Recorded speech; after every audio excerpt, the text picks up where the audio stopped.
자, 우리 박진영 평론가님. 네. 오늘도 이제 2차 토론인데 네. 보시는 시청자분들도 좀 답답했을 것 같아요. 네. 자, 어떻게 보셨습니까?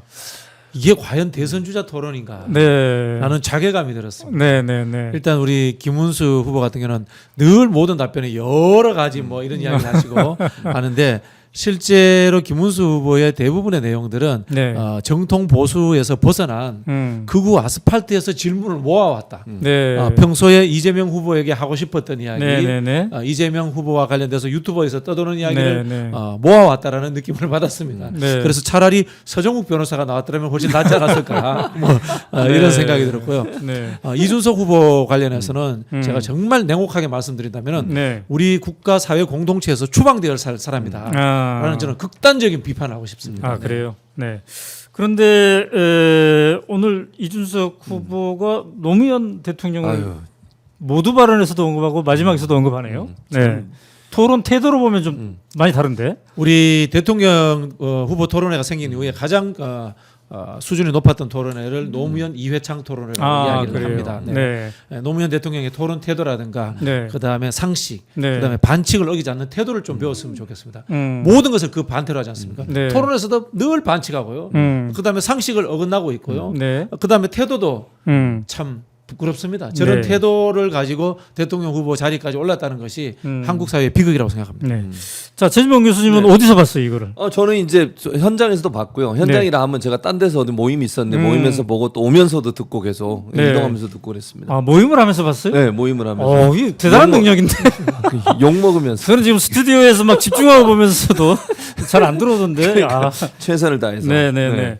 자, 전반적인 평을 한다면요, 내 후보에 대해서? 그러니까 저는 기본적으로 이재명 후보가 저는 잘 대응했다고 생각해요. 정말 네. 말도 안 되는 토론 태도를 보이는 이준석에 대해서도 차분하고 그다음에 침착하게 본인이 하고 싶은 말씀을 하셨고 네. 기본적으로 이준석이 계속 말도 안 되는 주장을 했다고 저는 보거든요. 네. 그리고 본인 마음대로 해석해서 그걸 그냥 뭐 사실인 것처럼 얘기를 해버리잖아요. 네. 그리고 하지 않은 말도 했다는 식으로 얘기를 해버리고 네. 또 뭐 의혹 같은 거 제기하는데 근거도 없는 의혹을 제기하고 이런 얘기가 있었거든요. 근데 이재명 후보가 거기에 흔들리지 않고 네. 그냥 정말 차분하고 뭐랄까요 좀 안정감을 갖고 저는 얘기했다고 봐요. 그런 점에서 네. 이재명 후보가 잘했다고 저는 생각하고 네. 이제 이준석 후보는 네. 뭐 얘기했으니까 더 이상 얘기할 필요도 없지만 네. 기본적으로 토론에 자세가 안 돼 있는 사람이에요. 지난번에도 그런데 이번에도 똑같아요. 전혀 바뀐 게 없고 네. 또 하나 제가 눈여겨본 건 뭐냐면 단일화를 하겠구나 하는 생각이 들었어요. 네. 저는 보면서. 네. 저는 두 사람이 그러니까 김문수하고 두 사람 얘기하는데 기존의 청년 정치인이라고 하는 건 생각할 수도 없는 뭐 재생에너지 문제만 해도 그렇잖아요. 네네. 어떻게 이렇게 다음 세대를 생각하다면 저런 얘기 할 수 없는 거 아닙니까? 네. 아니 둘이 앉아고 원자력 발전소가 더 지어난다고 얘기를 하고 본인은 또 나중에 권영국 후보가 물으니까 그런 얘기 했잖아요. 아리백에 대해서 뭐 개혁 신당이 갖고 있는 정책이 거기에 있다고 얘기하면서 그에 반하는 얘기를 하고 있어요. 네. 이건 정말 앞뒤가 안 맞는 얘기를 하고 있는 걸로 보여서 저는 도저히 납득이 안 되고 네. 저는 또 김문수 후보는 아니 기본적인 걸 모르고 있는 것 같아요. 자, 한 가지만 예를 들어볼까요? 네, 후쿠시마 네. 원전 폭파했습니까? 안 했습니까? 폭파했어요. 네. 폭발했잖아요. 내수가 물론 쓰나미 때문에 그렇게 된 건 맞지만 네. 그 바닷물이 들어오면서 원전이 폭발을 해가지고 문제가 발생한 그것도 인정을 안 하잖아요. 네. 그 제대로 사실관계 하나도 제대로 몰라요. 그런 점에서 본다고 하면 이 김문수, 이준석 이 두 사람은 네. 토론을 그냥 본인들의 정치적 이해관계와 목적을 위해 사용하는 것이지 국민을 위해서 제대로 된 발언이라든지 아니면 네. 후보 검증에 사용하지 않고 있다는 점이 너무 안타깝습니다. 네. 자, 일단은 뭐 여러 가지가 우리가 오늘 얘기와 평을 해볼 수 있으나 초반전에 김문수 후보가 네거티브로 이재명 후보를 공격하고 거기에 대해서 이재명 후보가 역공한 장면을 한번 되새김을 해보도록 하겠습니다. 그런 얘기도 나왔어요. 진짜 총각입니까? 가짜 총각입니까? 이런 얘기도 나오고 또 이른바 그 가정 안에서 벌어진 일에 대한 얘기. 김문수 후보가 그런 표현도 썼죠. 인륜을 무너뜨리는 사람이 정치를 하려고 한다라는 얘기도 했습니다. 또 아직 재판 중인 대장동에 대한 얘기도 했고 가장 부패한 사람이라는 얘기까지 했어요.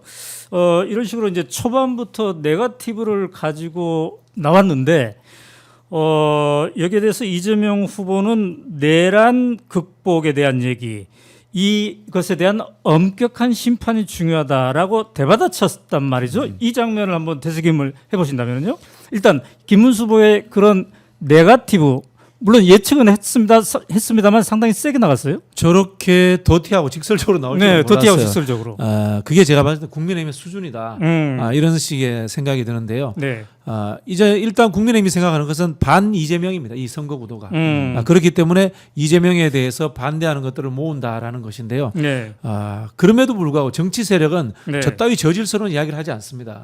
최소한 한다면은 민주당이 가졌던 뭐 친북 성향이 어때? 네. 라든가 차라리라는 표현이 참 네, 네, 제가 네. 참 부끄럽습니다만은 이준석처럼 친중 프레임이라든가 네. 또는 뭐 이 복지를 이 현금 호환성으로 주는 포퓰리즘 복지다라든가 네. 이런 식으로 접근을 해야 돼요. 근데 개인에 대한 인신 공격식으로 가지고 나오는 것은 네. 김문수 후보와 국민의힘이 준비되지 않았고 할 수 있는 수준이라는 것이 극우 유튜버들 들으면서 녹취해 가지고 거기에서 키워드 뽑았다. 그 정도 수준의 정당이고 그 정도 수준의 후보라는 것을 스스로 증명한 거다. 네. 저는 이렇게 보여지고요. 네. 이재명 후보는 아까 말씀드린 것처럼 내란 종식이라는 프레임을 계속해서 주장을 하고 있는 겁니다. 네, 네, 네.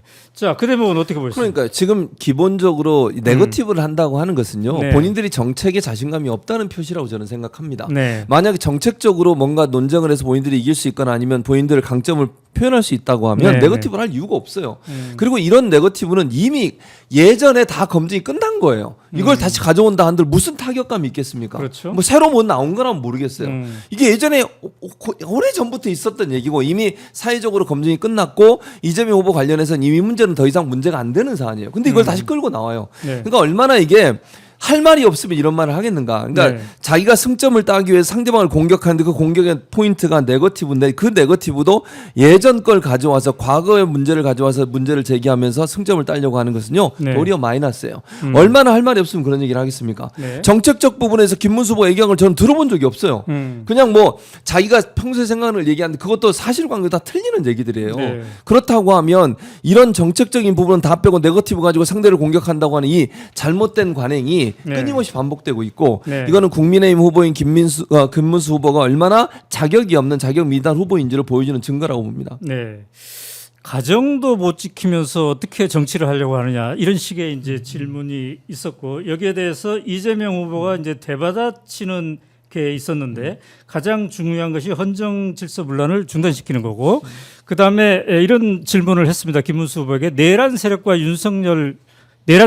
윤석열과 정광훈과 단절할 생각이 없는가? 그동안 말씀한 거 보면 단절한 생각이 없어 보인다라고 얘기를 했어요. 자, 이 포인트는 그러니까 가정에서 일어났던 일들을 가지고 뭔가 문제 제기를 하려는 것을 국가 사회적 어젠다로 대받아치기 그렇죠. 한 그런 장면이었어요. 저는 이건 좀 준비된 거지 않나 이런 생각을 해봤습니다. 뭐 네. 가정을 지키기 위해서 쿠데타를 일으키고 내란을 일으킨 사람이 윤석열입니다. 네, 네, 네. 옛날 뭐 수신제가 지구병체나 이야기를 합니다만은 네. 사실은 공사구별의 문제입니다. 이 부분은 네. 제가 말씀드린 게 이런 질문은 대선 후보 토론에서는 나와서는 안 되는 질문이에요. 네. 저는 뭐 네거티브가 정치의 중요한 방법 중에 하나라고 생각하지만 이런 저수준은 나와서는 안 되는 거고요. 네. 그럼 뭐 저 같으면 이렇게 물겠어요. 윤석열이 저기 김건희라는 그 자기 가정을 지키려고 네. 쿠데타했는데 그건 적절합니까? 이거 가정 지키는 문제가 아니에요. 이거는 나라를 지키는 문제예요. 네. 그렇기 때문에 실제로 김문수가 가지고 있는 극우주의적 사고들 네. 이런 부분들에 대해서 비판을 하고 있는 거고요. 저는 김문수 후보가 극우 아스팔트와 윤석열을 끊어내지 못한다고 봅니다. 네. 첫 번째는 뭐냐면요. 본인이 그렇게 생각을 하거든. 윤석열과 똑같은 생각을 하는 네, 사람이거든. 네, 네. 두 번째는 뭐냐면요. 이게 지금 왼쪽으로 가면 오른쪽이 비고 오른쪽에 가면 왼쪽에 비는 네, 네, 네. 그 딜레마에 지금 국민의힘은 빠져 있어요. 음. 지금 윤석열을 단절을 하면은 네. 극우 쪽에서 빠져나가는 거예요. 네, 네, 네. 왜 이렇게 됐느냐? 내란이 있었던 12월 3일 다음 날 12월 4일 날 윤석열을 단절했어야 돼요.